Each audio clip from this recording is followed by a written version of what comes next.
The time being 10 o'clock, I'd like to call this meeting to order. This is the Special Committee on COVID Response Efficacy. And just for everyone's, this is a bipartisan committee, is tasked with investigating and evaluating the state's response to the COVID-19 pandemic. The committee will function in a science-based fact-finding review, specifically acquiring comprehensive, accurate data and all related information pertaining thereto. Areas of particular focus will include the administration of federal guidance, acceptance of federal funds, and implementation of emergency use authorization vaccination efforts. A report will be issued outlining the committee's findings and the impact on New Hampshire. And I would like to welcome, is it Risa Evans, who will be testifying. She has a PowerPoint presentation. Although some may not be able to see this at the moment, the PowerPoint presentation will be uploaded to the committee's website in the near future. So please introduce yourself, tell us where you're from, and you have the floor. And quick question for you. Do you mind if we ask, do you want questions during your testimony, or you want us to wait till after? No, absolutely. Please interrupt me if you have any questions. Okay, thank you.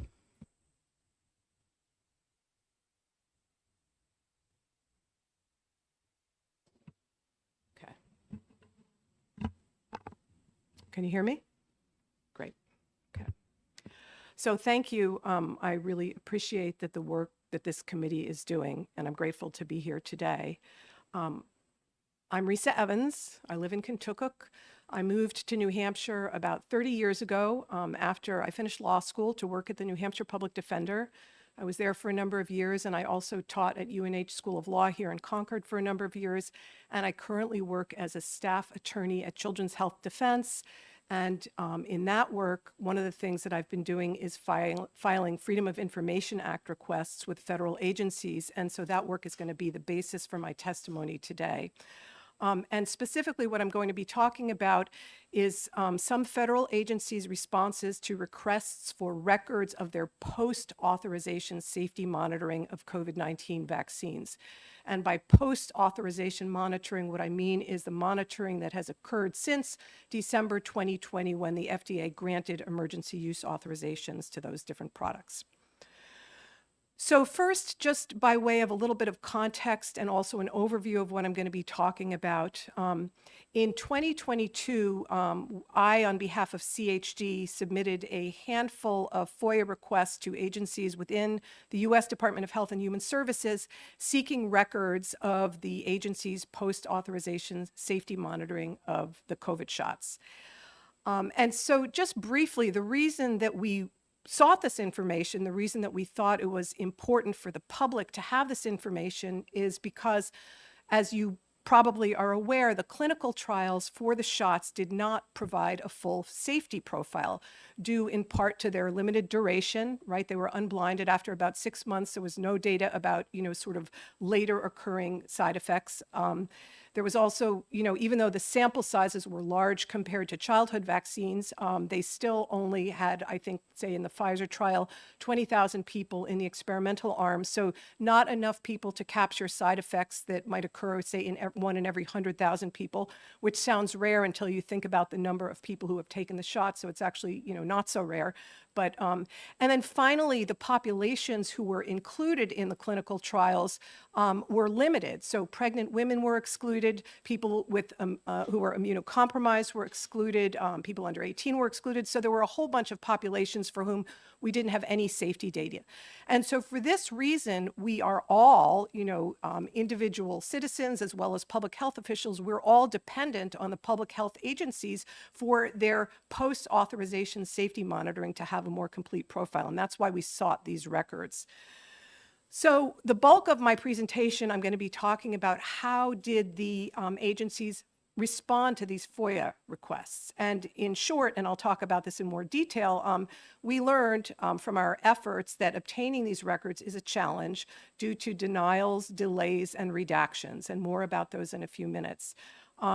We managed so far to get some records during litigation, and these have pointed to safety concerns that haven't been widely discussed or acknowledged by the agencies. So the question then is, why do these responses to FOIA requests matter to this committee? And I would submit to you that it is because, the agencies continue to proclaim that the shots are safe and to advise nearly universal uptake. And to the extent that New Hampshire, like other states, relies on the agency's guidance and direction, a lack of transparency about post-authorization safety monitoring is certainly something to be aware of and to consider. So, just by way of sort of background, the kind of legal framework for the work that we did, here's just a quick summary of the Freedom of Information Act, the federal statute. New Hampshire, all states have analogs. You're probably familiar with this, but just in case anybody just doesn't know the basics, basically the way that this federal statute works is that it requires a federal agency to respond to a properly formulated request for records in a timely fashion. And it also requires expedited processing of requests when there is, when certain criteria are met, including when there's an urgent need for public disclosure of the records. And so I'm not going to, we don't need to worry so much about the details of how much time. Generally, it's 3 weeks generally. And then there are extensions for various reasons, but generally, under the FOIA, records are to be produced within a matter of weeks or perhaps months, but certainly not years. So in a nutshell, the way that agencies process FOIA requests, and I'm leaving out a lot of information here, but just the stuff that you need to know for this presentation, is that basically the agency will look for records and then conduct various searches and then do a review of the records that they uncover to see if they're actually responsive to the request. And then if the records are responsive to the request, the agency goes through and looks for material that might be exempt under the Act because they're allowed to redact that material. There are 9 FOIA exemptions. And so if any portion of the records falls under an exemption, the agency can withhold it entirely or redact it, but the agency has to provide the requester with the non-exempt portions of the record to the extent that those can be teased apart, and also needs to explain the redactions. And this is important for what I'm going to be talking about, if an agency doesn't meet its FOIA obligations, whether because it doesn't respond to a request or because it redacts materials that really should be disclosed, or it denies a request, if it does any of those things, the requester can sue in federal court and ask a judge to order the agency to produce the records. So now, in terms of just a little bit more background before I talk about the requests that we filed, there were basically 3 types of post-authorization safety monitoring that were the basis for our different requests. And I'm just going to talk a little bit about each of those. The first is one that you've probably heard about. This is monitoring of VAERS, the Vaccine Adverse Events Reporting System, which is the nation's early warning system for safety signals, especially for new vaccines. And the goal of this monitoring was to identify potential new safety concerns. Now I'm going to click through and see, are you seeing open VAERS on the slide that I'm showing you? Okay. So you probably are aware the vaccine, VAERS is a system, it's called a passive reporting system because nobody goes out and looks for reports of adverse events, but people can come to VAERS and make reports if they're injured, if loved ones are injured, if you're a doctor, if a patient is injured, or suffers some sort of adverse event after a vaccine. We don't know if it's caused by the vaccine or not. And so VAERS to date has captured about 2.6 million adverse events for all vaccines combined. And when we look at the COVID vaccines, we discover that 1.6 million of the total 2.6 million vaccine reports of adverse events are about the COVID shots.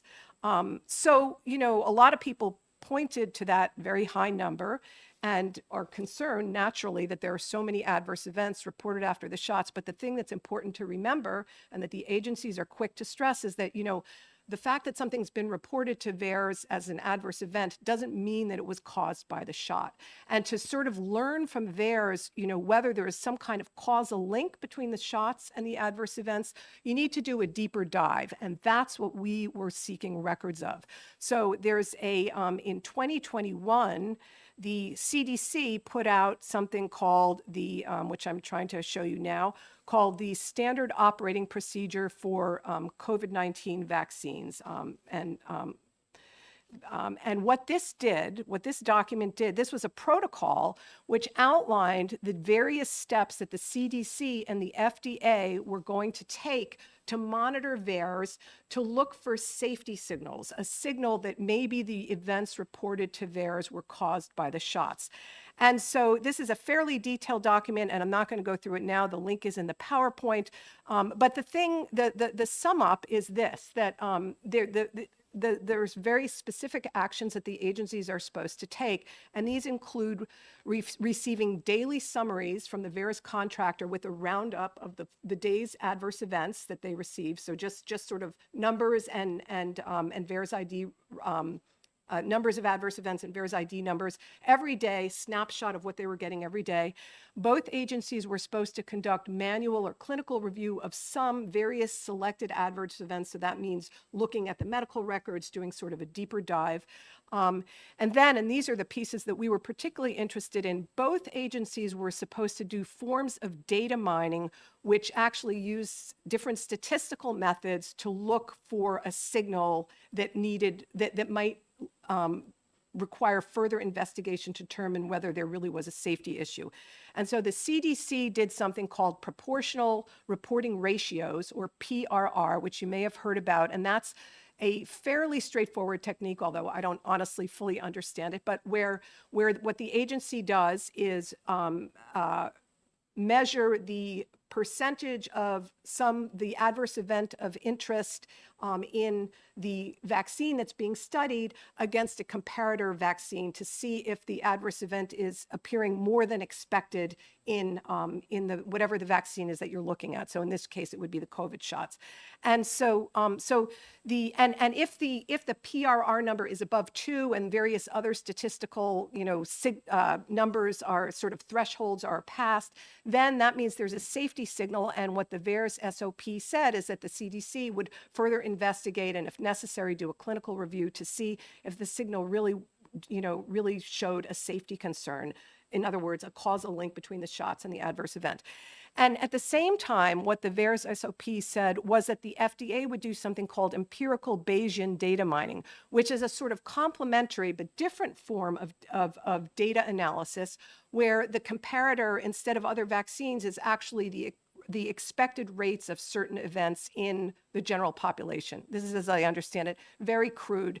I'm giving you a very crude overview here. I'm not a statistician, but just so you get a sense that there are two different methods, both of which are designed to detect signals of possible problems and which work in sort of complementary fashion. And if there was a signal detected anywhere, the CDC and the FDA were supposed to follow up on it. And they were supposed to also be in regular communication to discuss any safety signals that they had. So that's the first kind of monitoring that we were looking for was this, taking this sort of passive data collection system that VAERS is, but actually diving into the data to see if there are any signals that needed to be followed up on, and then the follow-up. So are you seeing the PowerPoint now? So, okay. So the second kind of monitoring that we looked at was what's called active monitoring. And this is monitoring that was conducted by the FDA, where they were looking at large healthcare databases to determine the rates of adverse events of special interest in near real time. So it was up to the minute to identify possible increased risks of certain adverse events of special interest after vaccination. And just as with, the VAERS monitoring, the FDA also set forth a active monitoring protocol that details everything that they're supposed to do. This is linked also in the PowerPoint. And this was through CBER, C-B-E-R, which is the Center for Biologics Evaluation and Research. That's the center within the FDA that works on vaccine safety issues. So under this active monitoring protocol, Representative Belcher? Apologies. I just Yeah. want to interrupt to ask a question real briefly, Sure. because we've moved on to a different topic, and I was curious in the last one. And please stop me if I'm jumping the gun and getting to something you're planning to discuss later. But we have received some previous testimony on these similar topics, and I want to ask, can you corroborate from our previous testimony, or do you have anything further to offer on whether or not one or both of these organizations, FDA and or CDC, decided to abandon the predetermined criteria for monitoring safety signals in process? So I'll talk about this in a couple of minutes, Okay. but with respect to the PRRs, they decided not to do those at some point. They didn't do them at the outset. So the protocol said, starting soon after the shots were rolled out. It didn't give a start date, but this was gonna be going on. They didn't do them. We actually filed FOIA requests, and there was a lot of sort of back and forth about this. But they said they were gonna do it. We filed a FOIA request, I think it was in the spring of 2022, and they said they hadn't done it at all. Then eventually what they told us, and I'll get to this a little bit later, is that they did do it for a couple of months in 2022, interestingly, after various FOIA requests for the records had been filed. And they said that they just did it to corroborate the EB mining data. So I don't know if that's what you're referring to, but that's the information that we have from the CDC about. Yes, thank Yeah. you.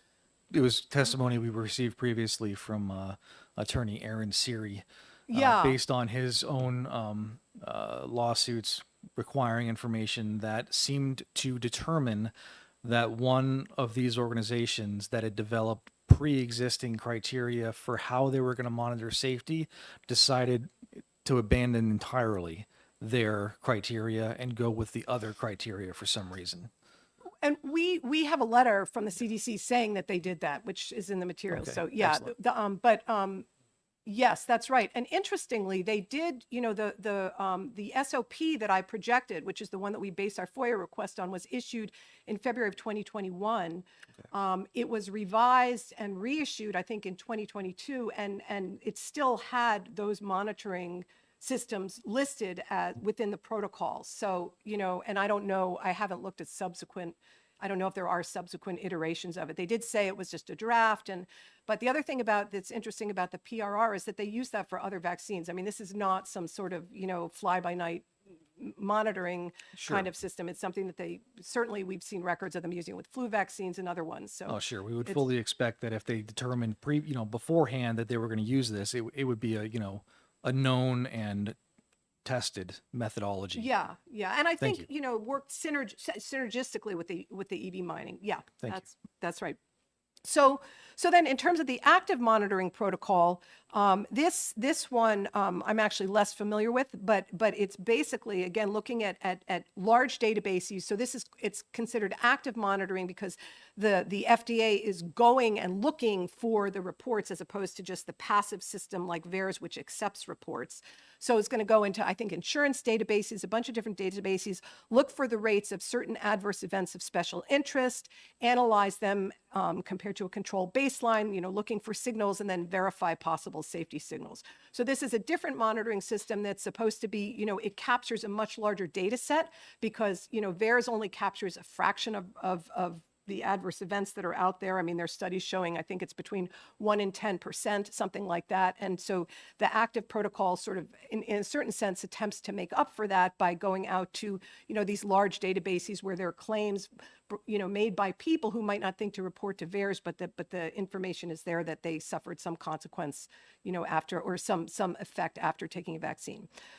So the third kind of safety monitoring that we sought records for is something that I don't know that the agencies would consider safety monitoring at all, but I would submit really is a form of monitoring, and that is the sort of unofficial anecdotal monitoring through the receipt of communications that came to the agencies that were sent by vaccine injured individuals or people who believed that they were vaccine injured, people who suffered, really adverse consequences within a short time of taking the vaccines. And in particular, we learned about, I think probably all the agencies received emails like this, but what we learned about in particular was that there was a group of scientists at the NIH who in early 2021 started to hear from people with severe neurological and other injuries. And they were very sympathetic and they started working with these people people, trying to figure out what was going on. They brought them to DC, some of them for testing. They actually wrote a study, which is linked. I'm not gonna bother showing you that, but they wrote a study about 23 of the people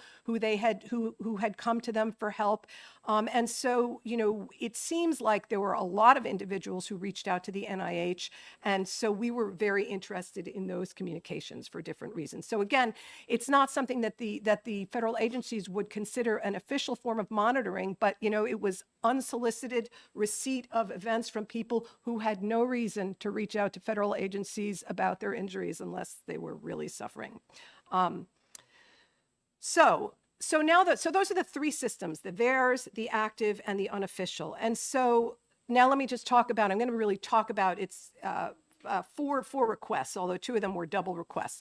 So first was that we submitted in August and September of 2022, we submitted requests to CDC for records of the VAERS monitoring that was outlined in the CDC's protocol. And we took the request pretty much directly from the protocol. We asked for the daily priority reports, which are the summaries of the day's adverse events from the VAERS contractor, who was General Dynamics. General Dynamics was administering the database. We sought manual review of the adverse events reports. We sought the results of the PRR analysis that they were supposed to do and the communications within the CDC and between the CDC and the FDA. And we sought records of the follow-up investigation that they did of any safety signals that they uncovered. We filed a similar request with the FDA, actually a little earlier. That was in July of 2022, and we asked for their manual review of serious adverse events reports, the results of the EB data mining, and any discussions or consults with the CDC regarding the data analysis results and the investigation of safety signals. So that's kind of like a pair of requests, but we sent them to the CDC and the FDA because we figured each agency had internal communications, their own data analysis, as well as whatever kind of crossover there was. In terms of the active monitoring, we filed a request with the FDA in September of 2022, asking for those descriptive summaries of the rates of adverse events in the different databases, any analyses that they did, and then any signal verification they did if they discovered any safety signals through their analyses. And finally, the last request that I'm going to talk about today is that we sought in November of 2022, we asked NIH to provide for us records of the communications between NIH scientists and the injured individuals who reached out to them, and also among the NIH scientists discussing, the situation of the people who reached out to them. So all of these requests, you could say, were filed about 2 years ago, give or take, right? We're in September 2024. The other thing I should note is that with all of these requests, we sought expedited processing. So expedited processing, as I said earlier, is under the FOIA statute. If there's a public urgency for the records, the agencies are basically supposed to push the request to the head of whatever processing queues they're in and provide the records as soon as practicable. And so in all our requests, we included very detailed, maybe too detailed requests for expedited processing. And if you think about what was going on in 2022, there was a lot of controversy about vaccine mandates. There were people who were very concerned about safety. Everyone, individuals as well as public health officials, had to make decisions about shots and about boosters. I mean, this was a very, very live and urgent issue. And records of the agency's safety monitoring obviously were very, very significant to everybody. So we did seek expedited processing in all 4 of these requests. So now I'm going to talk a little bit about how the agencies responded to the FOIA requests after we filed them. And I would say that basically, after the requests were filed, we basically hit a wall. So let me go through one by one, just briefly talking about what happened with each of these requests. So the VAERS request that we submitted to the CDC, actually the CDC granted expedited processing for that request. And then we had a bit of communication back and forth because they said that the request was too broad. So I provided some narrowing information, and they agreed that they were all set, that I had provided whatever information they needed to conduct the searches, because they can't search every email account in the CDC, for example. So I gave them, more information about where these records might be located. And they told us that the records would be provided by December 2022. So that was longer than we wanted to wait, but we thought, that's still pretty good. We'll take that. December came and went. We didn't get the records. We emailed them in January to ask them about the records. We didn't hear from them, so we're sort of at a dead end. The request to the FDA for the VAERS monitoring records, it was kind of interesting. First, the FDA denied expedited processing, and then they denied the request in its entirety without searching for records. And they said that all of the records were exempt under something called the deliberative process exemption, which is a FOIA exemption that is sort of reserved for internal communications within an agency or between agencies when the agency is trying to reach a policy decision. And the point of the exemption is sort of to it's sort of like you should be able to go into executive sessions sometimes. It's that sort of thing, right? Just to protect the deliberative process. So we knew that these records were not, at least not in their entirety, protected by the deliberative process. So we filed an administrative appeal with the agency, which is something that you have to do before you sue. And then we asked them, how long is it going to take for you to look at this appeal? We really think you need to look for these records. You can't just deny a request outright. And the statute is, and HHS regulations are very clear that an agency isn't supposed to deny a request outright. They're supposed to look for the records, go through them, segregate the non-exempt information, tell the requester at least how many records they uncovered, and they didn't do any of this. So we filed the administrative appeal, and then when we reached out to them, they told us it would be another 9 to 12 months before they ruled on the administrative appeal. So again, we sort of hit a dead end. We hit a wall. For the active monitoring, the FDA records, we didn't hear anything from them. We filed the request in September, didn't hear anything. We may have reached out to them before May. I don't remember if I did or not. But in May, they told us that this request was in the complex processing queue at CBER's FOIA office, and that it wouldn't be assigned for processing for at least another 24 months. And it turns out that this was the fate of, we have several other requests to the FDA for safety related to the COVID shots, which I'm not going to talk about today, but we were told the same thing basically with those. It's going to be at least 24 months before we even start to process this. Just a quick question. So we're dealing with public health. We're asking people. I know that we're in a emergency phase in this country during COVID, but public health policy, I would think, when we're dealing with data, because science and data is constantly evolving and changing, that this information should have been out at least to some people in the public, if not the entire public. Is this typical, or is this non-typical of these FOIA requests? So that's a great question. I don't have enough experience to know. I can say, I know Aaron Series' law firm has had to sue for the data that they've gotten. It hasn't been provided to them.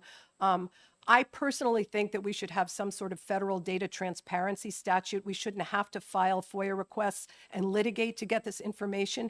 This is information about safety monitoring that's done at taxpayer expense for taxpayers' benefit, and there's just no reason that we shouldn't see this stuff. So I do think that there should be some sort of federal data transparency statute, but that's sort of outside the scope of my testimony, but personal opinion. So, but it seems certainly in the context of the COVID shots that this is really, this has been a real problem. So the last thing is the communications with the NIH scientists initiated by vaccine-injured individuals, which we filed in November of 2022. Initially, we got some responses from the FOIA office that said, we don't have any records like these. The CDC and the FDA are the ones who deal with vaccine injuries, so you should file your request with them.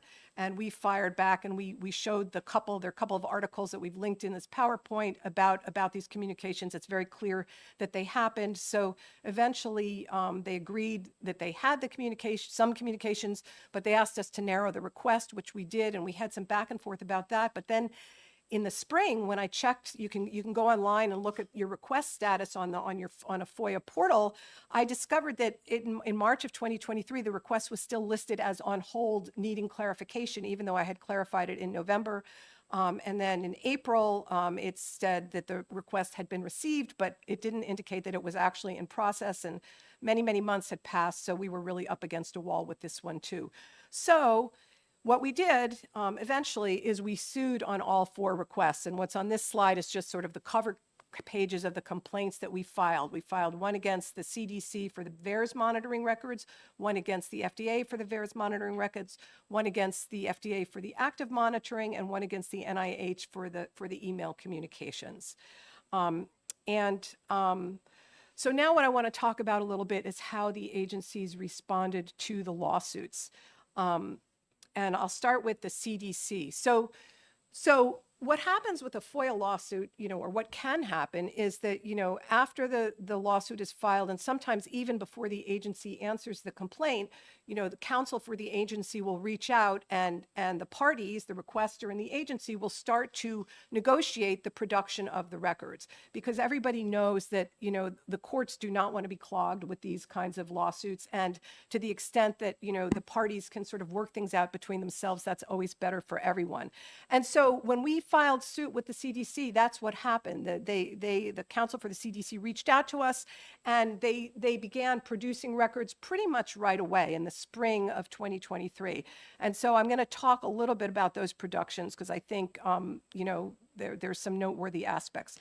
So the first thing is, one of the first things that they produced, I don't remember if this was the first or the second, was 5,041 pages of daily priority reports, heavily redacted. And I want to show you what I mean by heavily redacted, because it's really something. So what you can see here, all right, on the slideshow is, this is from the VAERS NERFU, which means the VAERS Nursing Follow-Up. This was the email address that General Dynamics was using for this stuff, to lots of people at the CDC and the FDA. And this is what the daily priority reports look like. There's a list of each of the vaccines, and then the number of deaths, serious, non-death, non-serious, adverse events. And as you can see, the column with the total numbers of those is blanked out with the B5 exemption that I was talking about before, deliberative process. Nothing deliberative here. This is just a roundup of the day's reports. Then we get to, there's more and more of that as I scroll through. And then what we get to is the sort of more narrative places where they're supposed to be listing the types of events and the numbers for the events, and you can see there's more B5 redactions. And I don't want to make you dizzy, but I'll go through to like halfway through the reports, and here you can see again. Let's see. Sorry, I wish I had the mouse here, but here's and there's just pages and pages like this where all of the non-serious. So, Representative Weary. so basically, they gave you an unusable report. I mean, there is no data that's actionable or that you can review. Everything of any consequence from data, whether it's quantitative or narrative, is removed. That's correct. And so basically, you have nothing more than a template for their reports. That's correct. Okay. Yeah, and it's all under the B5 exemption, which, we tried to, early on, we said to them, come on, this is not deliberative material. And they said, well, we haven't verified all the reports yet, so some of them might not be accurate, so it might give a misleading impression of how many reports there were, which is, number one, not what the B5 exemption is meant to cover, but number two, I'm not aware of a lot of incidents of false reports being made to VAERS. It's a criminal offense to do that, and certainly I haven't heard of a single case of it. They sort of talked about that as a possibility. But yes, that's correct. So you see this page of serious, B5, there's 1 page, 2 page. So that's what these reports look like. And that's in the materials that I'm going to give you if you want it. It takes up a little bit of space on the drive. But okay, so now back to the slideshow. Let's see. So, 1 second. All right, so those were the daily priority reports that they produced for us. And just to say, so the way that this is going to work from here is that once they have produced all the records that they say that they have that are responsive to the request, then the court will consider these questions about the redactions. We tried to get the court to consider this earlier because it's kind of a freestanding issue, but, you know, for understandable reasons of kind of judicial economy, I think the court, you know, I think courts in many cases prefer to wait until all, you know, until the parties have gone as far as they can go, and then the court needs to step in. But this is an issue that will get resolved in summary judgment, I think, in our favor. But, you know, transparency delayed is transparency denied. There's some court that said that somewhere, and I think that that's kind of true. So the next thing that we got from the CDC was we got the PRR results for March through July of 2022. So they did do this PRR data mining for approximately 4 months. Before we got the data, they sent 3 weeks, 3 weeks worth, I think, to the Epoch Times. We were sort of FOIA-ing in tandem with the Epoch Times. I have links in here that I'm not going to go through to, but the bottom line is that the 4 months of records that the CDC sent showed a lot of safety signals, and all those records are in the materials that I put together for the committee, and so you can take a look at those for yourself. I also put a couple of analytic articles that kind of points you, you know, sort of can help you to wade through, because it's a lot of spreadsheets. The CDC said, you know, they decided to rely exclusively on the EB mining because it's a more robust data mining technique. Not sure why that is, but that's what they said. And that they only did the PRR to corroborate the EB mining results. And what they said, it's kind of interesting, a little cryptic. They said that the PRR results were consistent with the EB mining, and this is in quotes, revealing no additional unexpected safety signals. So you have to sort of parse that for yourselves. But that was part of the production for us, and that's in one of the letters that they sent us. And then the last thing that we got for them was they've given us about 500 pages of emails, you know, because we had asked for communications. And most of the emails have to do with responding to reporters' inquiries, largely about the PRR, because there was a little bit of a kerfuffle once word got out that they weren't doing, you know, that they hadn't done these all the way through, and also responding to physicians with some concerns. There's a little bit of other kinds of topics in the materials. But anything that is remotely potentially of interest is redacted, such as a discussion in, I think it was in March or April of 2021, about PRRs for myocarditis, April or May 2021. So that was, so a lot of redactions there, which we will litigate. Yeah. Representative Belcher. Thank you, Madam Chair.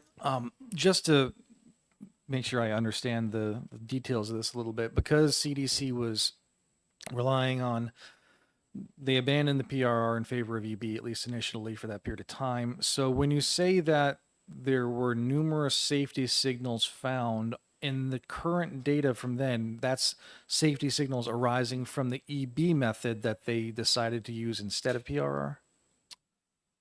I'm sorry, I'm not following your question. So I guess what I'm saying is, so the safety signals that they would have been aware of at that time period, 2021, that period of time, those signals were arising from the Bayesian method, not from the PRR method, because they weren't using that at the Yes, time. that would be my understanding. I mean, I don't have knowledge of that, but Okay. that's sort of the fair inference, I would say. Thank you. Yes. So the record's yet to be produced from the CDC. So we have yet to receive the discussions of the actual results of the PRR and the EB mining, and we have yet to receive records of any investigation they may have done of any safety signals. And we know there were safety signals because we see it just in those few months of PRR data, but we haven't received any of those records. Something that is outstanding that we know exists, but we haven't received, is there are 512 pages of emails between the CDC and the FDA that the CDC sent to the FDA for a consult in August of 2023. So just a little over a year ago. And apparently these include discussion of and possibly actually the EB mining records. We're not sure about that. So they were sent to the FDA because, if an agency has records in its custody, but those records were, originated with another agency or are of great interest to another agency, the agencies will consult so that the second agency has an opportunity to go through and decide if there's anything that they would like redacted that the first agency hasn't already redacted. That's basically the purpose of the consult, is to look for additional redactions. And so these were sent a little bit over a year ago. But what's happened since then is that the CDC in March of 2024 filed a motion for a partial stay of proceedings. I'll just read you the conclusion from the memo. The department requests that the court grant an 18-month stay in this case with respect to any FDA processing of records, review, and redaction. And also requested that the court pull an order that it had issued in February of this year that the CDC produced the records. And the reason for this motion, I'll get into a little bit more in a few minutes, but basically it's because the FDA is very busy with the productions of documents in the Pfizer and Moderna licensing cases. And so they've said that they don't really have the bandwidth to process other requests that are related to vaccines. They didn't say related to vaccines, but that's sort of what the sum up is. So that's where we are. So the CDC case is stayed. You see the information that we have, and also obviously the critical information that is still outstanding on this request that we filed 2 years ago. So in terms of the FDA case, the case seeking the VAERS monitoring records, in the spring of 2023, the FDA located 150 pages of records that were responsive to the FOIA request that Attorney Siri had filed on behalf of ICANN. And these 150 records, we think, consist of 75 Excel spreadsheets with the EB mining results and 75 cover emails, transmittal emails for these records. And so back in June of 2023, when we had to file a status report with the court, just telling them sort of where things were in our case with the FDA told us that they had found these records and it was looking for other records, and that's sort of where things were. So they've had these records for over a year and a half. And it's only 150 pages, and all that's you really need to do to produce them. If you think about it, if they're repetitive records and they need to figure out what needs to be redacted, they could look at the first spreadsheet and the first email, decide what needs to be redacted, if there's anything that falls into a FOIA exemption, and just apply that across the board and turn over the records. But that's not what's happened. So in both of our FDA cases last fall, about a year ago, the defendant, the FDA, filed a motion to stay the proceedings for 18 months under a case called Open America, which I don't need to bore you with the details of that, but basically if an agency can show that they're basically deluged with an unexpected volume of requests and they're diligently working to process your request, then they're entitled to have the court extend the timeline for FOIA production. But what this has turned into in our case against the FDA is a very, very sort of long delay. And so the FDA argued last fall that, because of the production orders in the cases involving the Pfizer and Moderna licensing documents, which were orders of magnitude above any production orders that any court, I think, has ever issued in a FOIA case. So to be fair, they had to produce a lot of records. But because of that, they said, we're way behind on our other requests. And so we're not going to be able to help you for a while. So we asked the court to stay things. So just to point out that the licensing documents are required under the FDA's own regulations to be made public as a matter of course upon request. So it's not like these documents, this was sort of unexpected that these documents had to be disclosed. I mean, it's right there in the FDA's own regulations. So we've been sort of litigating back and forth with the FDA since they filed this, and I just want to put to you that what we've said to the court, and I think is really true, is that at this point, the processing delay is really a problem of the FDA's own making, because they've basically created a bottleneck by assigning 0 FOIA workers to be dedicated to working on requests related to vaccines that are complex requests within CBER. And without getting into too much detail, the FDA has like 7, I don't know how many different centers they have, so roughly 7, I think, and each one has its own FOIA processing office. And then within each office, the requests get assigned to processing queues depending on what they're about and how complex they are. And all of our requests have somehow wound up in the complex queue, which is for requests that they think will take 16 or more hours of work.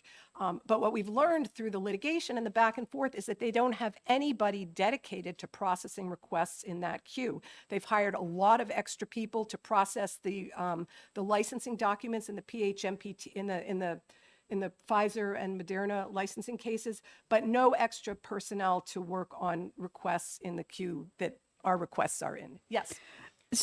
So explain to me as a layperson regarding licensing. I mean, what does that mean? That they're trying to license these vaccines, or Yeah. please? Okay, I'm sorry. So after, the FDA issued emergency use authorizations for Pfizer, Moderna, and whatever else way back in December of 2020. Emergency use authorizations are not full licenses. It's a very different legal standard. All that has to happen is that the FDA has to be satisfied that the benefits outweigh the risks, or the known and unknown benefits outweigh the known and unknown risks, and that the product may be effective in doing whatever it is that it's supposed to do. So the standard is very different, and it's just based on available evidence. Full licensure is what, most of the drugs that is when you say a product is FDA approved, that means it's fully licensed. And so the FDA, and that requires more documentation. It's a different legal standard. I'm far from an expert in sort of what all the differences are, but it's a more rigorous process. And so these are the documents they gave full licensure to Pfizer, the Comirnaty vaccine, and then to Moderna, the Spikevax. And so these are the documents that they reviewed before they licensed those vaccines. So these are documents of licensures that have already taken place, where, again, under the FDA regulations, those sorts of documents are just supposed to be made available to the public. Yeah. So they're going through a licensing process for these vaccines, and is the COVID vaccine one of them that they're going through a licensure for, or are there other shots or medications that they're going through the licensing process for that seems to be holding up the bottleneck for FOIA? Oh, no. This is just, so the only licensing documents that are sort of at issue here are the ones for those two the vaccines, the COVID, the Pfizer and the Moderna. There's not, no, it's just those. Okay, so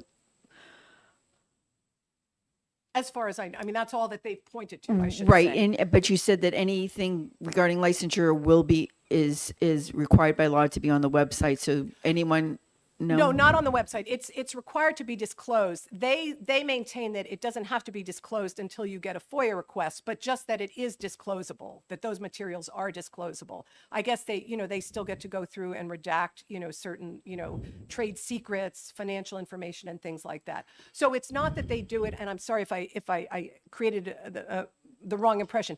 It doesn't happen automatically, but it is required that it happen, that they be available for people. So it's a little different from other records like the ones we're talking about, where there's no law that requires them to be made public separate and apart from the Freedom of Information Act. So being not someone involved with the legal aspect of this or anything, it would seem to me that if you're going through a licensing process for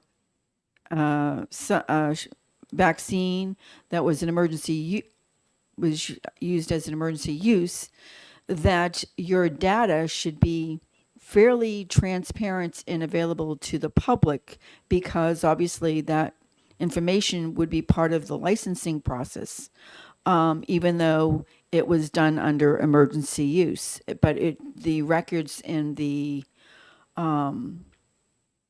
results that we are seeing, these mining results and everything else, should be readily available. So I don't understand why the bottleneck, I guess, and why that information isn't getting out to the public. So that's, And, the judge, so the licensing cases were heard in Texas. I refer to it, the Public Health uh, and Medical Providers for Transparency, PHMPT. I don't remember the name of the organization that filed suit, but, the judge in that case agreed that it was important to get these records out to the public quickly. And so that's part of why he ordered, such a hefty production rate, was because he thought that it was important to get them out quickly. But what's happened is that has become, the rationale for not providing any other information. And what those records don't have in them is the agency's own safety monitoring. It has information that the manufacturers, the companies have submitted, but it doesn't have the disinterested federal agencies monitoring of these shots. So it's really, really different information that we're seeking from what's in the licensing documents. Representative Belcher. Thank you, Madam. Thank you, Madam Chair. And if I could, I think just clarify for both everyone here as well as everyone watching. So what we're discussing is a couple different things. We had the lawsuits not involving anyone here today that we're looking at licensing data for these vaccines. There was a fairly groundbreaking legal decision affecting a massive tranche of data that needed to be produced, which in turn tied up all of this agency's resources as far as releasing data. They've taken on more people to accomplish that, but they haven't taken on more people to accomplish the other necessary data releases that are currently outstanding, which is what we're seeing here, which is the bottleneck is effectively because all their resources are tied up by this Texas court's federal decision to release the licensing data. They have not assigned any personnel to releasing this data, nor taken on any new personnel to accomplish that task. Yeah, and let me just say, so, they have, I think I just looked today, you can go online and look at the different statistics. They have, in the entire FDA, they have, I think, 169 full-time staff FOIA and then another 10 on contract.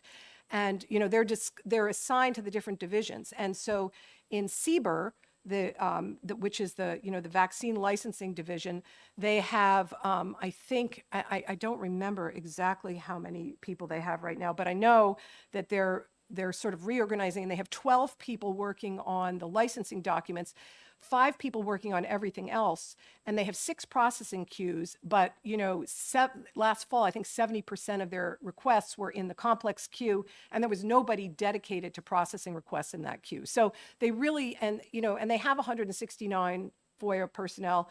They hired contractors to do the licensing documents, like that, because they had to because of the court order.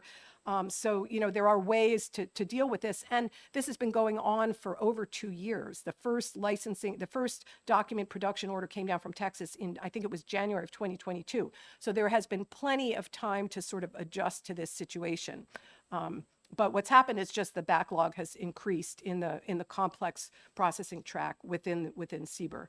And so now what they've said, so we did get a judge this summer was beginning to get concerned about the situation and asked some tough questions of the FDA, including, when do you expect to start processing this FOIA request for the VAERS data, in the absence of a court order? Obviously, if they get a court order, they're going to start processing it right away. And they said, we estimate that we'll begin processing this FOIA request when it reaches the front of the complex track in approximately 24 to 36 months. And this was in August of 2024, which would make it 5 years from the time that we requested the data that the FDA would start processing the request. So that's where we are with the FDA. So those cases are stayed. We have a hearing in this case, in the VAERS case, in early October. I don't remember the date. And then we have one in the other case I think we have a status report due in the active monitoring case in December and a hearing in the CDC case in January. So, we have stuff coming up, and we keep, we'll keep trying to impress on the court that, at a certain point, it's understandable, when the FDA first got slammed with these orders, that it took them a little while to figure out how to respond. But, at this point, this information needs to be public, the information that we're asking for. And so they need to figure out a way to process these requests. And I just want to point to, before I move on to the NIH, this is what I have a slide here, and there's a link to this earlier in the presentation, the testimony of Peter Marks, Dr. Peter Marks, who's the director of CBER, and he testified before the Senate Subcommittee on Corona in February of 2024. And he said, the American public can be assured of the simple fact that the FDA approved and authorized vaccines are safe. The vaccine safety is closely and continuously monitored through multiple surveillance systems, which alert the FDA and the CDC should a concern arise. And he cites to the two systems that we've been asking for records from, the passive VAERS system and the active surveillance. So they're using this information to make statements, which is fine, but we should see it. So it's just really striking to me that they're, willing to rely on this information in public statements, but we haven't been given this data. So for the NIH, initially, what happened when we filed our complaint to get the records of communications from the NIH is that they did something which hasn't happened. I mean, I haven't done a lot of these cases, but it struck me as unusual. They filed a motion to dismiss the complaint. And what they said in the motion to dismiss was that we hadn't actually submitted a properly formulated request. And this was just completely not true, because our request had been overbroad. They told us it was overbroad. We refined it. We communicated back and forth. I said, is this fine? Do you have everything you need? Yes, we're fine. At no point after multiple communications did they tell us that they didn't have what they needed to process the request. Because, so we were a little bit, surprised to see this, but we objected. We filed an objection, and these pleadings take a lot of hours. And I should say that the FDA's pleadings, seeking the stays, I have to say, if you put together the amount of time that must have been involved in putting together those pleadings, it's a lot more than it would have taken to process the EB mining records and just turn them over to all the people who are interested in them. But so anyway, we objected to the motion to dismiss, and the NIH did something which is pretty rare, I think, is that they withdrew their motion. They said, CHD is right. There's no basis for dismissal, and so now we'll answer the complaint. And so they went on to answer the complaint, but this sort of delayed things another couple of months while we went through this litigation. So the NIH has since then located about 7,500 pages of emails. Initially, they told us that they weren't going to produce any of them because of privacy concerns, and we said, well, you could just redact all the personal identifying information. We have no interest in knowing anybody's names personally. We just want to know, what are they talking about? And so they agreed to do that. And so they now, since I think January, have been producing the records on a rolling basis of about 300 pages per month. And I have in the PowerPoint some links to different articles that CHD has put out about these records, but they paint a very sad picture. And I just want to comment on a couple of things that we've seen from the records. Number one is a lot of people were reaching out in real desperation because they suffered some very severe effects within hours or days of receiving shots. And, their doctors didn't know what to do. Nobody knew what to do, and they really, really wanted help. The NIH researchers who responded to them were very, very sympathetic, and I think that they really wanted to help, and I just want to be clear, no criticism of them here. They brought some people to DC to study them, like I said, and they also had several other studies in the works. There are communications about those, but for some reason, those studies never took place. Another thing that's interesting is that some of the emails that were sent to NIH, the NIH were forwarded to people like Anthony Fauci, Peter Marks. So these reports of injuries, these really devastating reports, firsthand accounts from people were shared, with the top brass within HHS. And so I have here, this page has some just little excerpts from the records, but you can read all of them. They're linked in the articles. And this last email is from Peter Marks responding to somebody about adverse neurological reactions to COVID mRNA vaccines that was forwarded from MIH. And he said, I'm so sorry to hear of your symptoms. We take all adverse event reports seriously. I've asked our pharmacovigilance team to follow up with you, and we certainly hope that you feel better soon. Thanks to our NIH colleagues for forwarding your message. So, these reports, and again, this is anecdotal data, right? It's not statistical, but it's very, very compelling, really, and from a lot of people, and the people who contacted NIH, a number of them when they contacted NIH, said I'm in a group with 10 other people like me, 20 other people like me. So, they were not unique in their suffering. Representative Povitz?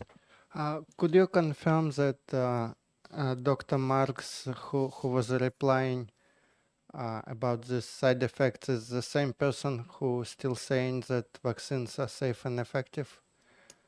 I assume so. I mean, yeah, looking at this, I would think that is the case. Yes. So that's all I have. And I'm happy you've been asking questions all the way through, but if there are any other questions, I'm happy to take them. Representative Polozov? Thank you. It's very helpful and insightful.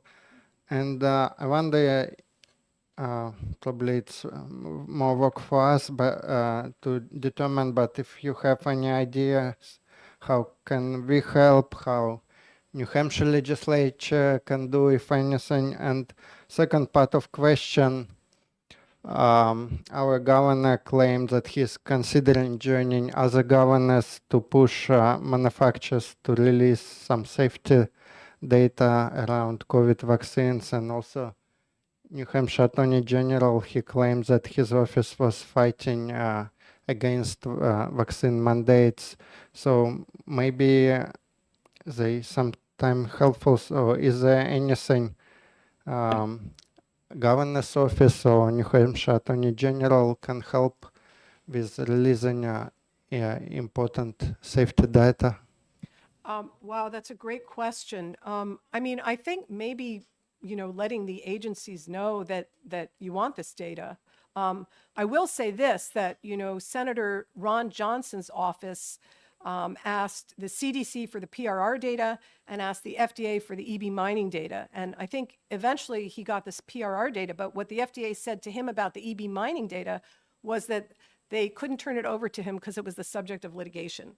So that's what happened when a senator asked for the data. So, I do think it's, I have to think about that some more, but I think just, insisting on transparency, perhaps, and when safety claims are made, perhaps, responding with a request for the underlying data, certainly, and in the course of correspondence. I mean, I don't know about what sorts of communications the New Hampshire Department of Health and Human Services has with the, with the different agencies, but certainly in those communications, saying we would really like to see the data, not that we don't trust. I mean, it certainly, it reinforces trust when you see the data, right? So it can only benefit everybody if the data are, if there's transparency around the data. And, maybe New Hampshire's federal delegation could sponsor some sort of federal data, data disclosure kind of statute. I think, again, that would benefit not just people in New Hampshire, but obviously across the country. Representative Belcher? Thank you, Madam Chair. And thank you again for being here for all this. I'd like to ask a few questions that I have. First, starting off with seeing if we can get corroborating information for previous testimony we've received or anything further on it. Are you familiar with, or do you have any information on the monitoring program VDARE? No. Okay, so that was a program that we received testimony on by Aaron Seary, a program that was set up to collect voluntary data from people before they ever received the vaccine to report thereafter on their experience with the vaccine. My understanding is this is a fairly robust database that does exist, but to date, nobody has been able to get their hands on any of the data from this database. So that's VDARE. Okay. If I may, next question is going to be, let's see. Do you have any information or knowledge about the fairly recent event where I believe it was the DHHS, federal DHHS, has blacklisted and prohibited the organization EcoHealth Alliance and the founder, Peter Daszak, of any sort of further money receipt from the United States government based on their stonewalling of an investigation into the origins of COVID, for which they apparently had substantial amounts of data that they withheld. I don't know if you I have think any you know knowledge more of about that. it than I do. Fair enough. Let's see here. Okay, so the last question that I would have is really a little bit more open-ended, and I'll introduce it with this. Are you familiar with any communications, internal communications within any agencies, be it state or federal, that would indicate that the manipulation of public opinion or uptake of vaccines may have played a role in what they were choosing to disclose or not disclose at any point in time? Well, that's a big question. I mean, you know, it's obvious that during COVID, there was a lot of money spent to influence public opinion. So I'm not sure if that's what you're talking about, but there were millions and millions and millions of dollars spent on grants to various community organizations, media organizations, to promote vaccination, trusted, I forget what they call trusted voices. I mean, so not sure if Yes. that's what you're talking about. But Thank you. Yes. So that has a lot to do with what I'm talking about. We do have, if I'm not mistaken, in our permanent record, because I believe I've previously read it in internal emails from, I believe it was the FDA, discussing that there were signals or other data coming to light that they were concerned would reduce vaccine uptake if it got out, and suggesting that this might be playing into their deliberations, which is something that you've brought up, this exemption for deliberative process, which that walks me into my bigger question here, which is, have you or your organization taken into consideration the broad effects of what's called the Smith-Mundt Modernization Act of 2012 and how it plays into any of this?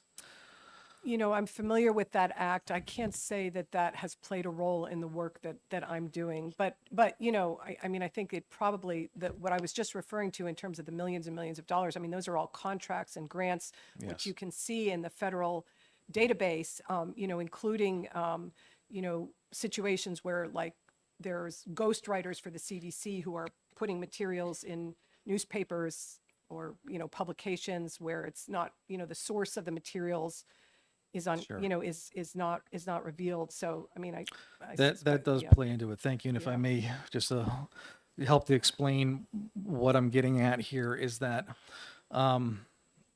for most of American history, the determination and discernment of truth was not generally considered to be a proper government function. That was something delegated to the people or reserved to the people. Even within our judiciary system, when there's a fact finding happening, it's usually being done by a jury of somebody's peers, because it's a function reserved to the people. In law, since 1948, officially, there was the Smith-Mundt Act, which officially by law prohibited the propagandizing of the American people by the American government, which is another way of saying that the government is not allowed to establish its own opinion about what truth is and then try to enforce that on the American public.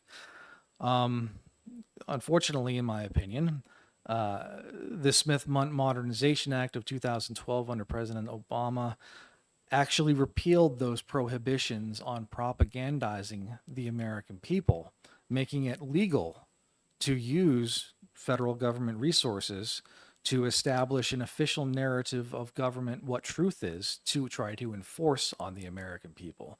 And the reason I think that there's a direct connection between this and what we're discussing today is broadly speaking, if the government, since this act in 2012, now has the power to establish truth and propagandize the American people, then all of a sudden this deliberative process, in theory, can lawfully take into consideration the manipulation of public opinion to match what the government wants the public to believe as a legitimate function of government, thereby withhold that information as deliberative process. Does that make sense? Yeah, I guess I would respond by saying, I think that, you don't need communications within the agency to show that these things are happening. We have all these federal grants which are very transparent about what they're doing, that they're trying to influence public opinion to increase vaccine uptake. Very, very transparent. It says that right there in the document. So there's no disputing that. The other thing is we have, the censorship cases. So Kennedy versus Biden, which is still alive and well, where the judge found, lots of competent evidence that the federal agencies were censoring views that conflicted with the, with the narrative. So we have, and we have secrecy. I mean, we have, even without any communications between, federal officials, you can show, propagandizing, if that's what you want to call it. I mean, they would call it, I think, education. You can show censorship, and again, they would call it, reduction of misinformation. And what I've talked about here today really is secrecy. So you have those sort of three things, and you have evidence of all three of those, I think. Thank you very much. Representative Polozov? I have a question on PRRs and EEB. So, to the extent that virus database could be queried publicly by anyone, is there any way that we can reproduce PR or EB testing for signals, or is it some kind of secret algorithms that they're using? I'm really glad you asked that question. Thank you. I meant to touch on that before. So there is a public-facing VAERS, but it has several kind of limitations. One is that there is sometimes an incredibly long time lag before reports that are made that might show up in those daily priority reports actually make their way to VAERS. So you don't have sort of real-time analysis. And I mean, and there's also a number of people, there's an organization called React 19, which is started by some of the people who contacted NIH about their neurological injuries, they have made, there are people who have made reports to VAERS that never even make it to the public-facing database. So we don't know how much fidelity there is between what's reported and what's at the back end and what appears on the public end. The other thing is that, when there are follow-up reports submitted to VAERS, like if somebody had myocarditis and then died, let's just say, the public would see the myocarditis report, but they wouldn't see the death report because they're not, the public's facing reports aren't updated. So I think, I know that there were some researchers early on who were doing PRR with the public-facing data and coming up with, some troubling results. But I don't think you could fully reproduce it. And the other thing is with the EB mining, we don't know what the FDA used as their comparators. You need sort of the empirical comparators and stuff like that. So I think it would be hard to reproduce. And also the other thing is, even if we did that, the thing that we don't have is, what did they do when they found the safety signals? What follow-up? What was the follow-up that they did?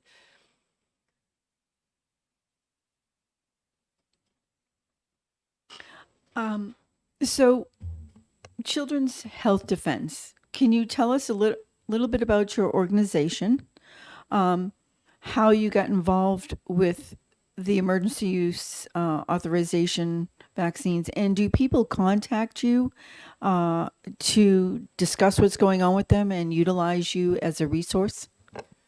I would say that, CHD is it's a virtual organization, so it doesn't have a physical presence, but we do have a website and a newsletter. I think a lot of people turned to CHD during the COVID years for information about a lot of topics related to, particularly vaccines, vaccine mandates. What was the second part of your question? I'm sorry. Oh, yeah, so I got involved with CHD. I was actually teaching at the law school in the fall of 2021, and I became very concerned about vaccine mandates. I testified at a hearing here, and I just very, very concerned. So I reached out to them to see if they could use some help, and they had a fellowship program, so I started working them part-time, and then I just ended up transitioning over to working with them full-time. Representative Belcher? Thank you again, Madam Chair, and thank you again for entertaining my many questions. So in order to help us recollect the various things that were occurring, I'd just like to ask you if you recall or have any evidence for the various official justifications that were offered for both recommending or approving these vaccines throughout time. So do you recall that there was any official statements being made either at the federal or state level that the vaccines would prevent the spread of COVID-19?